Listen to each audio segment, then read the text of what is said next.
kuari di unggal negara ribut moal eureun-eureun.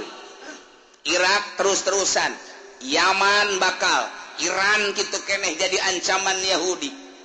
Kemudian atuh kitu Suriah geus teu eureun-eureun, Turki kitu keneh. Di urang ge kuari bintik-bintik da geus aya, lain lalagaan. Lantaran ieu henteu berkesinambungan rakyat jeung pejabat. Sebab geus nyahoan bahwa negara urang dikendalikeun ku Amerika. Rakyat anu paham mah ieu teh naonan kieu? Yeunlah berbagai organisasi. Baik organisasi Islam maupun organisasi non-Islam dan lain sebagainya untuk membenahi negara, tapi tetap bae negara teh lain embungeun dikendalikeun ku Yahudi. Pan bintik-bintik peperangan kajian gua kumaha.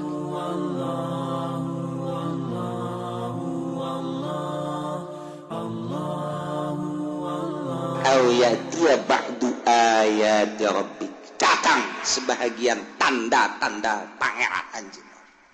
Nunuduhkeun kana kiamat. Nyana ge geus caweun dina Taurat, dina Injil. Geus dijelaskeun Kangjeng Nabi da geus dijelaskeun tanda-tanda tereh kiamat da geus ditandakeun. Geus dibejakeun dina Injil dina Taurat teh. Dibuat dina Al-Qur'an teh jasarua kitab samawi, Zabur, Taurat, Injil, Al-Qur'an teh akur pada kitab samawi nauhidkeun ka Gusti Allah jeung nyaritakeun tanda-tanda kiamat. Aya nu mantak nyana nyaritakeun ayati ba'du ayati rabbik atawa aing madaekan keneh datang kana saware didatangan saware tanda-tanda kiamat. Ani gade aing mah daripada aing iman ka Al-Qur'an mah. Aing kitu naon tanda kiamat? Iyalah yauma yati ba'du ayati rabbika la yanfa'u nafsan imanuha lam takun amanat min qabl. Padahal mah di mana-mana datang tanda kiamat, sebahagian ayat-ayat pangeran anu nuduhkeun kana yen kiamat bakal terjadi. Di akhir zaman bakal aya 10 tanda kiamat. Hiji Dajjal, 2 Dabah, 3 khasapun bil masyriq, gempa di wetan. Khasapun bil maghrib, gempa di kulon. Khasapun bi jaziratin, di jaziratil Arab. Ini jelas pak gempa di berbagai benua. Benua Asia, benua Eropa, benua Afrika, benua itu Amerika, gempa di mana-mana bakal terjadi. Eta tanda geus tereh deukeut ka kiamat. Ditambah deui jeung dukon aya haseup unggal negara engke bakalna. Ngan haseup tersebut teh poang gede-gede nama engke di Timur Tengah. Bakal aya haseup kadeuleu ku kabehan jeung geus teu bisa ditahan tamah haseup. Unggal negara ge aya haseup, ngan haseup eta mah pohara dukon eta mah. Datang ke poek sadunya poek ku haseup eta.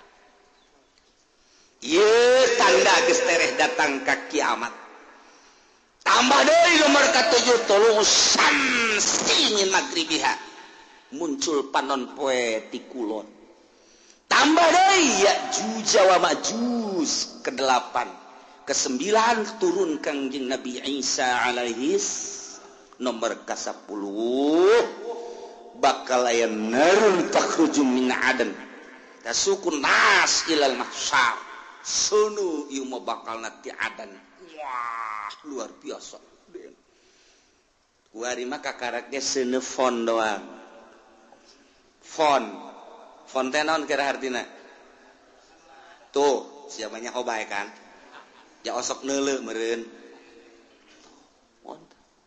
Ieu dibawa di negara ka negara terus aya nu nasional, aya nu internasional. Diiring ku kabehan, wah dipuji-puji. Eta teh buatan Yahudi jeung Nasrani. Ngalambangkeun bahwa seuneu teh sesembahanna baheulana. nukuari di agung-agung dunianya ho kabeh engke mah bakal aya seuneu satunya kadeuleu ku apehan lain diiring-iring bahkan ieu mah bakalna seuneu teh ya ngiringkeun jelema ka mana bae ditutur-tutur Gusti Allah geus dibalikeun ku Gusti Allah masyaallah kan nah ieu bakal terjadilah seperti eta geus dijelaskeun mantap. Imam Tabrani nyaritakeun di sana di Nabi Zar gol Nabi sallallahu alaihi wasallam. Kanjeng Nabi nyarita dina hiji poe atadruna aila tazhabu hadhihi syamsu. Mane nyaho ka mana ieu panon poe leumpangna. Iza gorobat di mana surup ka mana coba hayo. Qalu cak sahabat-sahabat Allahu wa rasuluhu alam. Gusti Allah sareng Rasul anu maha uning. Cek Kanjeng Nabi inna tadhabu illa mustaqar. Nyana leumpang ka tempat cicingna tahtal arsy dihareupeun aras. Panon poe ta unggal poe asal surup di handapeun aras. Tidinya manehanana fatakhru ngejungkel sujud ka Gusti Allah. Unggal poe ta panon poe teh kos kitu bae ta. Unggal poe fatakhru sajidah fala tazalu kadzalik.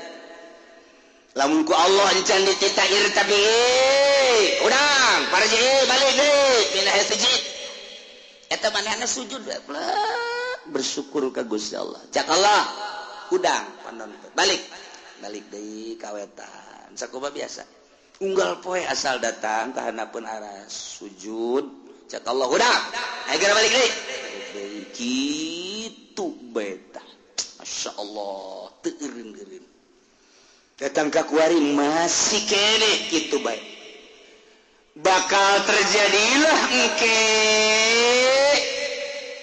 eta panon poe teh ku Gusti Allah lain titah kana tempat biasan fa idza aradallahu ayutli'aha min magribiha abisah ketika Allah nitah ka panon poe titah muncul di kulon diantepkeun heula panon poe henteu titah hudang ku Gusti Allah teh diantep bae datang ka kebel panon poe kok teu titah tanggah-tanggah aing kok teu dititah hudang aing cek Gusti Allah kok diantep kieu datang ka nanya panon poe teh ka Gusti Allah ya Rabbi pangeran abdi inna masiri ba'id lalakon abdi teh jauh ieu kok diantep kieu kumaha cek Gusti Allah itla'i min haitsu gorobat kuari mah maneh muncul di tempat nu maneh surup muncullah ti kulon kakarak jelema kaget kabeh weh ja bener horeng nu dicarita-caritakeun ku kiai-kiai teh bahwa panon poe teh muncul ti kulon weh bener kuari tu deuleu kaget kabehan eta memehna teh poek 3 peuting memeh muncul ti kulon panon poe disekep ku Gusti Allah ditahan 3 peuting kanyahoanana ku ahli tahajud nu tahajud Allahu akbar nu biasa 10 rakaat jam sekian tambah deui ke diakhiri ku witir nya namun maca Quran maca sholawat biasana jam 3:30 terus subuh ramang yang ramang ieu mah jemaat terus bae tapi begitu mata salat subuh poek keneh bae poek keneh ku poek bae terus jam geus menunjukkan jam 12 terus poek keneh bae ahli tahajud geus carang hari tangan aya keneh cik ahli tahajud ieu mah aing kudu ulah eureun-eureun terus ibadah ka Gusti Allah lantaran ieu mah poek lain sambangan salat teh jeung Allahu akbar geus 2 poe 2 peuting yakin ieu muncul panon poe di kulon Allahu akbar terus bae nama salat Allahu akbar teu bisa ditanya ku sieun-sieunna bener bae ka 3 poe kakarat teret di kulon nya ngadoa fakbidni ya Allah abdi mah paehan bae Gusti ret dipaehan ahli Allah mah kabeh geus tah mah disimpen ku Gusti Allah salah sahiji tanda kiamat adalah muncul panon poe di kulon Allah karim anu sebenarnya malah mun diruntuikeun mah mimiti dajjal heula kuari diunggal negara ribut moal eureun Irak terus-terusan Yaman bakal Iran kitu keneh jadi ancaman Yahudi kemudian atuh kitu Suriah geus teureun-eureun Turki kitu keneh diurang ge kuari bintik-bintik geus aya lain lalagaan lantaran ieu henteu berkesinambungan rakyat jeung pejabat sebab geus nyahoan bahwa negara urang dikendalikeun ku Amerika rakyat anu paham mah ieu teh naonan kieu ialah berbagai organisasi baik organisasi Islam maupun organisasi non-Islam dan lain sebagainya untuk membenahi negara tapi tetap bae negara teh lain embungeun dikendalikeun ku Yahudi pan bintik-bintik peperangan kajian kumaha ge jelema anu geus mantap dina Islamna dianggap teroris di perangan bakal kajian kumaha ge kudu jala biang terorisna terus teureun organisasi Muhammadiyah jeung NU teu nyaman teu harmonis tambah deui ku HTI teu nyaman teu harmonis tambah deui ku Hurut teu nyaman teu harmonis tambah deui ku FPI teu nyaman teu harmonis padahal mah ngomongna mah kabeh demi kemaslahatan umat matak naon atuh nyana duduk bersama benerkeun ta pamarentah tapi kan teu bisa lantaran dikendalikeun ku Emrik Babi bisa geus kajian kumaha ge ieu mah. Geus lalakon kos kieu bajak kuari ge presidenna teh geus nyaho aya. Teh dipilih kuali teh pemilihan geus aya si eta. Kok bisa kos kieu kos itu bae pengendalian mah. Nah, engke kan mulai tah riweuh-riweuh organisasi jeung organisasi. Tos mulai ayeuna ka parlemen. Terus iya ribut lah. Pasti bae ribut engke nyabelah rakyat jeung pemerintah sebab pemerintah dikendalikan ku Yahudi tidak berdiri sendiri rakyat embung dikendalikan ku Yahudi atau ku Amerika timbullah engke bakalna tentara bagi dua polisi bagi dua ribut pasti di negara Irak model kos kitu Iran model kos kitu Suriah model kos kitu nu kuari eukeur bae Mesir Suriah seperti gitulah ieu wayang Amerikana teh disetujuan ieu teh ku rakyat teh hayang nyieun sorangan nu mandiri kemudian geus aya di dieu boga lalakon ieu Amerika ieu jelema ributlah rakyat bagi dua polisi bagi dua abri bagi dua Mesir model kos kitu Suriah model kos kitu ieu kuari pemilihan di Irak teh lantaran ieu teh buatan Amerika rakyat embung bom sing jelegur Suriah kitu kene ieu kami mah hayang ieu isulah ke urang kieu lah sementara isu nu datang ka urang informasina geus teu murni sulit lantaran Gus Dur da geus eueuh nu sok mere informasi murni kuari dikendalikeun ku batur hanya 25% nu datang ka urang informasi teu bager hese nyarita urang ribut nyahona urang mah silih tembak di Suriah silih tembak di Irak engke bakal ke Indonesia seperti itu. Moal henteu ieu mah bakal jasa buakal jasa. Matak nu kolot mah geus bae eta mah untung jasa. Untung kunaon cenah Kiai moal perang nya kaburu pae teh heula. Untung. Can boga untung. Bakal henteu bisa henteu ieu bakal kajen kuku mah jasa sebab naon? Sebab kabehan ge di luhur teh geus teu bisa dibenerkeun. Teu bisa dibenerkeun. Baheula teh nyieun negara demokrasi di negara urang. Oh masalah geus padahal mah kiai nu nyieunna kan 90% muslim eta mangan 1% teh eta mah Kristen di urang teh. Bilung ekor hasil perjuangan anak. Oh masalah geus demokrasi. Tetapi untuk keputusan-keputusan hukum dijieunlah muih atuh ku ari muih age pandeg dirantai. Lha kumaha? Eta teh jang naon? Jang supaya hukum-hukum Islam teh ngeunaheun disteril ku muih. Geus ditoslan lah ku muih. Urang damai hirup teh. Ketika aya hukum-hukum Islam, geus aya perwakilan urang. melalui bahsul masail angsongkeun ka muih jadilah engke keputusan muih kan ngeunah ku ari muihna dikendalikeun ku si itu di kumaha mata geus we pi perangan teh lain di Suriah, lain di Mesir, lain di Irak, lain di Iran, lain di Yaman, lain di Turki, lain di kitu berbagai negara-negara Islam nu keur diobok-obok di Indonesia kitu keneh. Atuh engke lamun geus kabeh mah atuh kabeh ka Eropa, ka Amerika, ka Australia perang. Bakal teh moal turun dajjal lamun teu peperangan. Moal. Cirina haram sekitarna di lebaran Madinah di lebaran eta teh nyana nyaho atawa henteu ka peruntukanana nu jelas engke bakal jadi untuk penampungan manusia di berbagai negara. Ribut lah geus kacau di unggal negara Irak teu eureun-eureun Iran teu eureun-eureun Suriah Mesir kabeh woi Al-Azhar tinggal Al-Azharna Indonesia dan lain sebagainya hayang nyalametkeun diri kamarkah kaditu didesak pemerintah Arab engke supaya membuka lebar-lebar bagi lu urban di berbagai negara sebab geus kacau luar biasa hese geus teu bisa diredakeun abri bagi dua polisi bagi dua berbagai kekuatan bagi dua aduh hantem rakyat nu milu jeung ieu nu milu jeung ribut hayang salamet agama ka Mekah mah diamankeun jeung Madinah sementara. Kadari itu kajeun ngampar ge di dinya kajeun teh ngampar di dinya. Terus mantap ku dilegaan kurang mah barang dilegaan ingetlah sejarah hadis Kanjeng Nabi. Wow, tereh berarti. Tah ke dajjal lah turun. Wah, kaunggal nagaranya nama hiber dajjal mah. Jelema hayang emas cokot batu.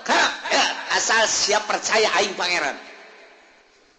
Di mana negara daerah nu eueuh cai aing datang ka dieu tepak doang nya timbul wah cai culcer asal sia mangeranan ka aing pangeran ayo jelema iman geus ipis sementara kiai anu balalager nu balener geus ka Mekah di dieu geus eueuh nu ngelola di unggar nagara kabeh tinggal sumuhun dauh jeung sumuhun dauh boro-boro engke ku dajal kakarak kudukun kebul bae ku ari geus sumuhun dauh ku kebul ku dukun bae geus sumuhun engke mah komo ku dajal jelema dipaehan hirupan deui pangeran kos kitulah dajal dahsyat jasan nu mantak urang dibere doana ku Gusti Allah minta salamet tina al-masihid dajjal selantaran wah jelema gelo kabeh iman ka dajjal teh pangeran jelema hubud dunia hayang dunia naon bae dicekel jadi dunia nu hayang emas jadi emas hayang duit jadi duit hayang motor jadi motor ku ari mah ngridit engke mah hayang naon sia mio mio datang sia naon hayang Avanza berem deuk Avanza ngajogrog sia hayang naon ieu mah cenah hayang hartop aya tuh di ditu tuh aya los cokot usia tuh hartop teu leumpang akina rusak atuh geus bacem hayo sih hayang awe watu jelema ngagarak eta lah nomor kahiji dajjal nomor kedua setelah dajjal nuzul Isa turun Kanjeng Nabi Isa ngan aya anu nyaritakeun memeh dajjal ieu adalah Imam Mahdi heula geus teu kuat kabeh ngadoa Gusti minta diturunkan Imam Mahdi aya jelema kasep kemudian salat teureun-eureun Allahu Akbar pas di makom Ibrahim Allahu Akbar eueuh nu wani ngaganggu urang Arabna urang mamana ge ku harismana ku kasepna gagahna Allahu Akbar teureun-eureun salat bae sapoe dua poe tilu poe mulai suara-suara aya nu kasep salat bae di dinya. Wah mulai diperhatikan wah iya tanda-tanda iya bener dajjal kakarak begitu mana salam dicekel ditanya manismu teu ngajawab sangaran teu ngajawab kabeh nyebutkeun ente dajjal ente Mahdi teu daek kakarak maka subuh wallah ente Mahdi kakarak wah ditangkeu perjuangkan Mahdi ilah Mahdi nu bakal jadi kesatria. Eta bakal non istimewa mah berjuang melalui Imam Mahdi. Mantap kuari geus loba tuh di Cikupa aya Mahdi hiji. Tapi tukang main gaple teh mah di Bojong Mahdi hiji. Teman niruan sendal bae deui. Si Mahdi macam-macam Mahdi. Terus Dajjal, eleh ku Dajjal maka segeralah nuzulu Isa turun Kangjeng Nabi Isa alaihis salam. Dibantulah Kangjeng Nabi Isa kusaha ku ashabul kahfi nu ayeuna di Yordania. Nu kamari kuring sadayana zarah ka ditu. Ieu ashabul kahfi. Wah, buuk ngarundai ka handap. Lantaran besar bararebu tahun atuh di zaman Raja Dikianus datang ka ayeuna. Kuku para ranjang jasa halis mula panjang nuantak besi ayah di mana bae nubukna panjang wah iya ashabul kahfi kajian kuku mah sing hade ulah di baturan sing hade juri ieu mah ieu turun di Gunung Karang masalah wah guararaga muksal binatam likho zunwanus martunus saribunus palyastatiunus ngirta ieu tentara-tentara Allah anu bakal bareng jeung Kangjeng Nabi Isa alaihis Dajjal diudag ku Kangjeng Nabi Isa. Umpat ka mana? Dia udag terus. Eleh lah ku Kangjeng Nabi Isa. Kangjeng Nabi Isa dakwah dirinya. Masya Allah istimewa jasa. Terus Kangjeng Nabi Isa dakwah.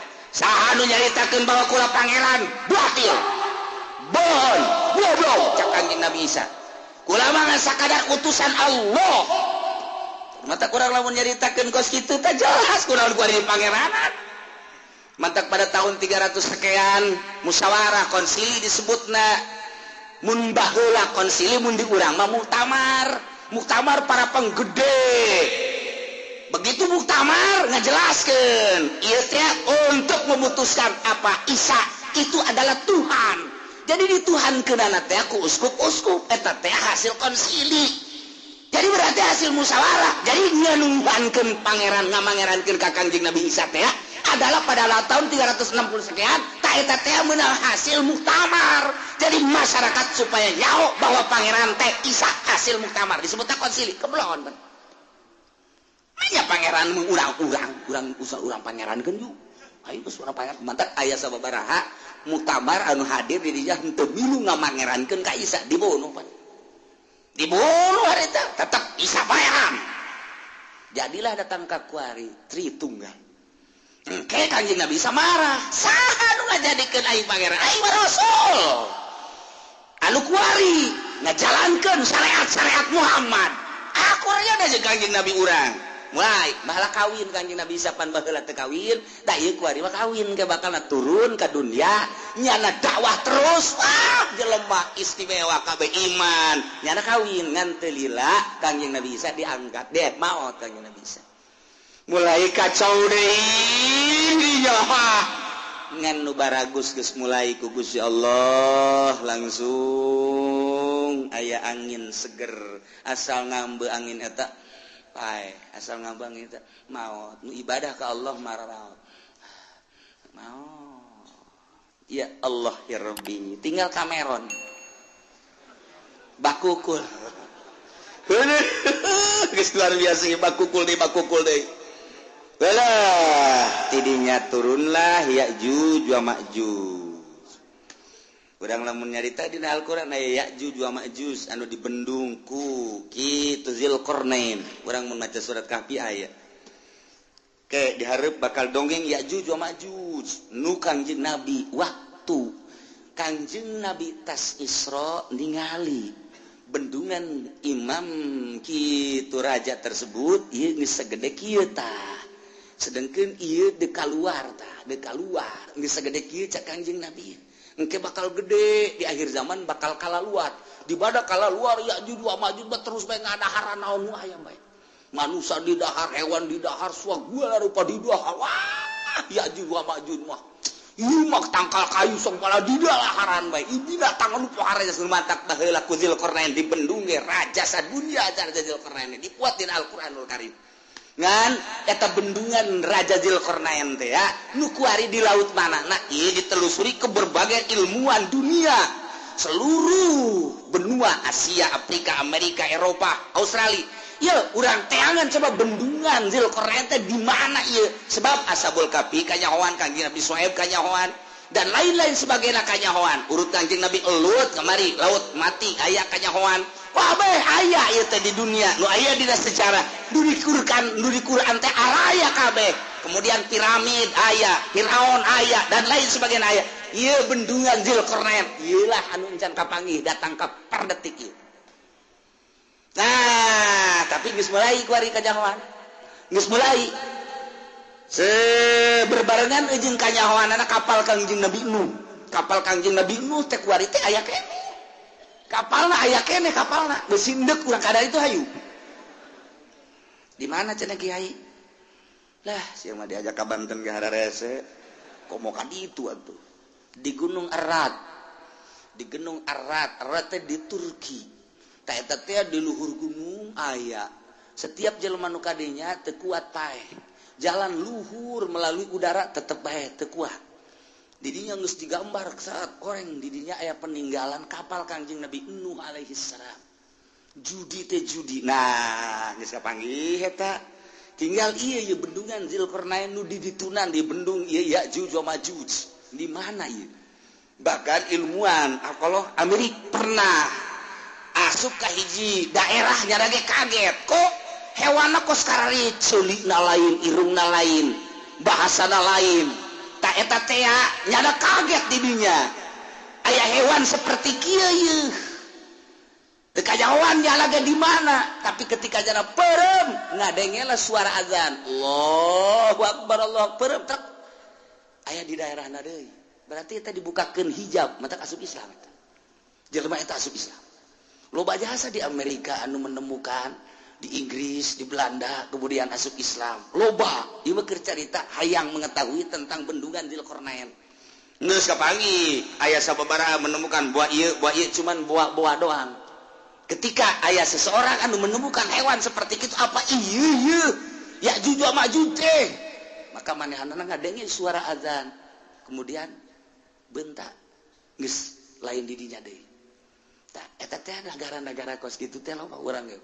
Kuari ge urang mun ka Banten aya nu haju ka dulu istana kerajaan. Eta berarti diajak ka negara itu.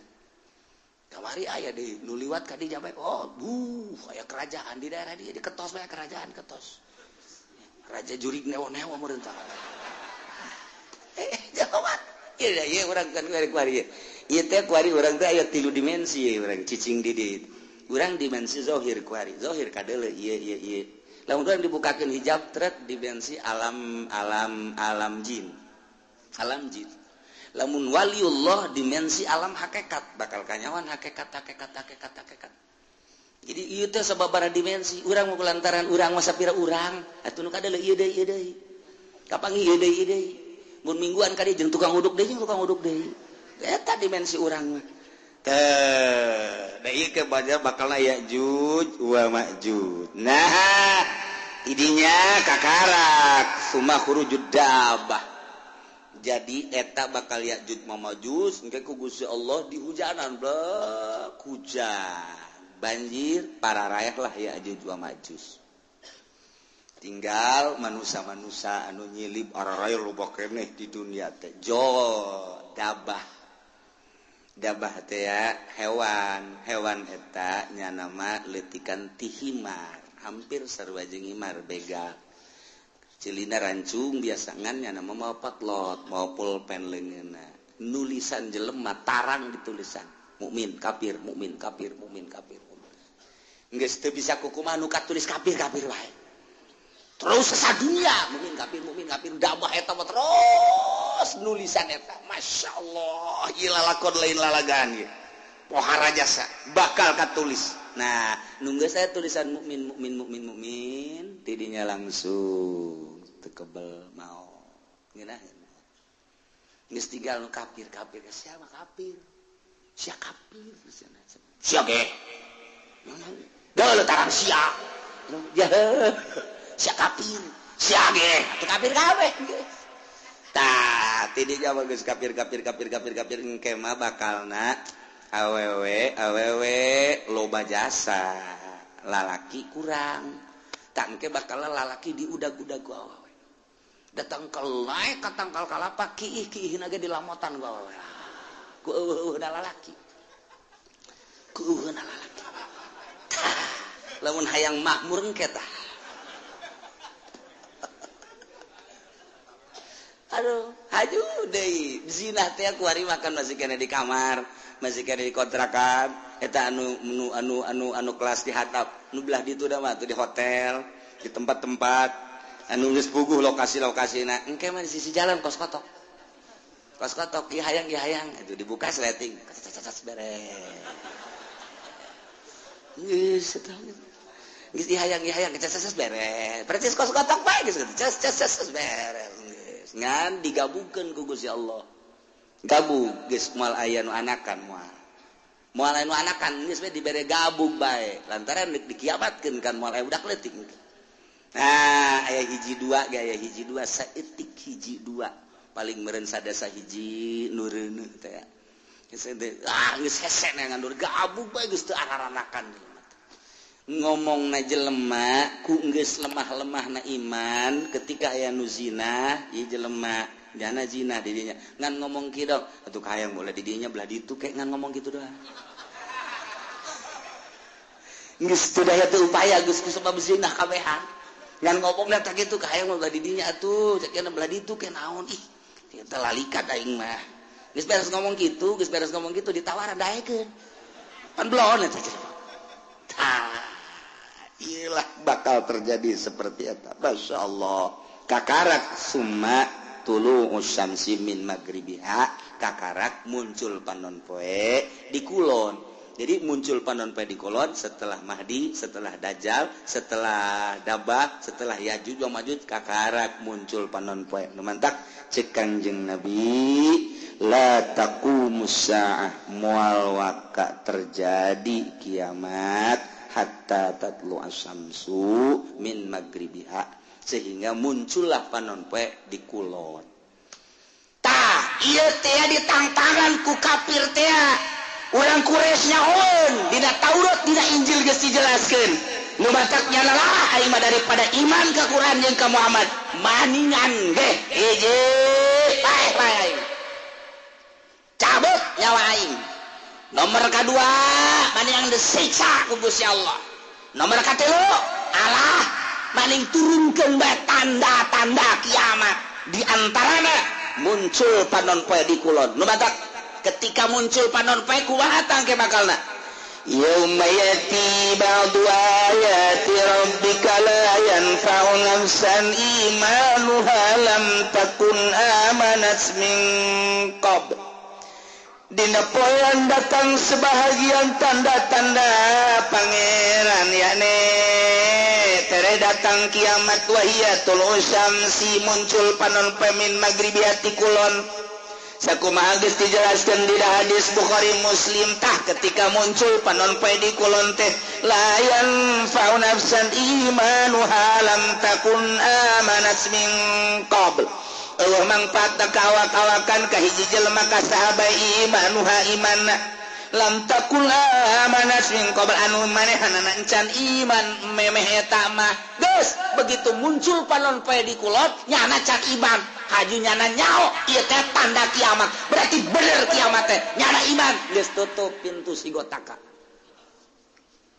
teu mangpaat sama sakan jujung kelan nyana asyhadu an la ilaha illallah wa asyhadu anna muhammadar rasul geus tutup tamang geus tutup bae pokona asal muncul panon poe di kulon geus tutup syahadat tinggal syahadat zikir tinggal zikir jelema kabeh bakal neangan masjid tandana masjid eta adalah hiji aya kubahan dua aya menarahan tilu aya tihangan masjid mah numatak pake tihang bae tanda masjid adalah tihang engke di akhir zaman ditareangan eta ngan geus hese neangan masjid geus areueuh lantaran dibongkaran model di urang ge kuari keur dibangun masjid di berbagai negara di berbagai daerah di berbagai sudut dibangun lantaran masih keneh nyaman jeung aman nu ibadah loba keneh di akhir coba engke lamun terus dikendalikan ku Amerika nu jadi gubernur Jakarta kuari Ahok lamun aja Jokowi naik Ahok kafir tidak menutup kemungkinan engke Serang Bupatina kafir, Pandeglang Bupatina kafir. Lamun di Jakarta Ahok engke di Serang si Cenglu. Oh, di Pandeglang si Tegwan. Ayo si Tangerang si siang-siang melingseng. Geus beres kabeh. Ayo sia. Mangkaning deui tuh.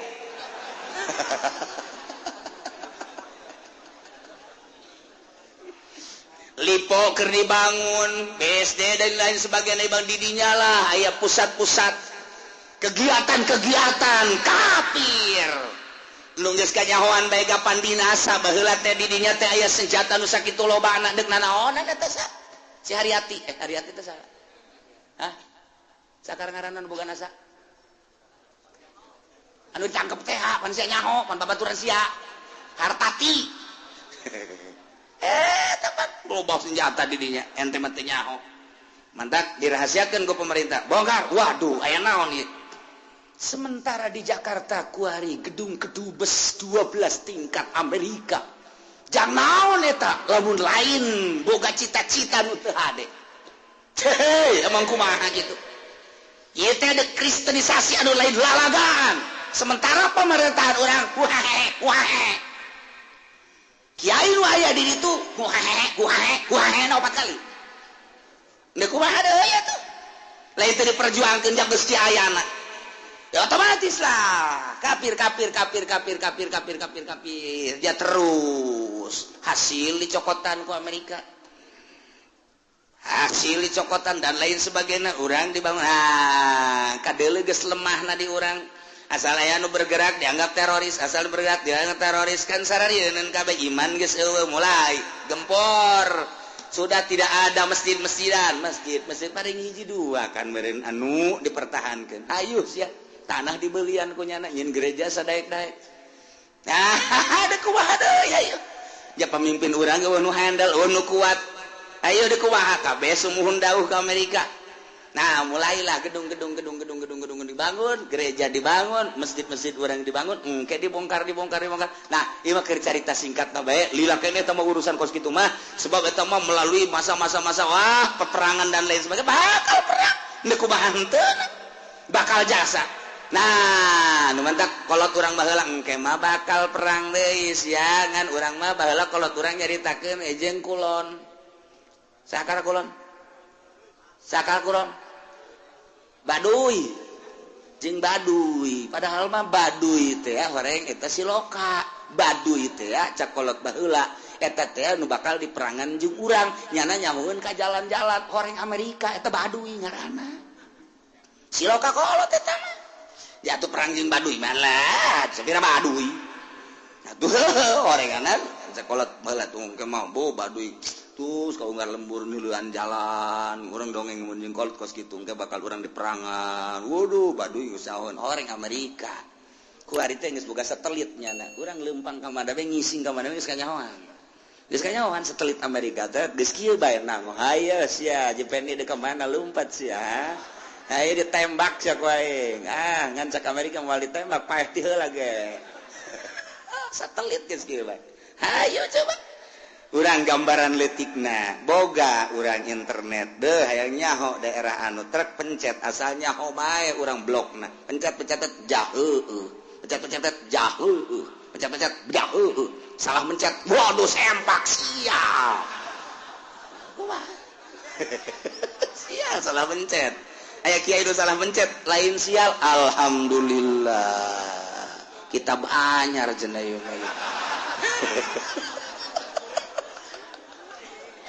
aduh, Masya Allah aya dinya merekna Kiai Haji Google waduh bener Masya Allah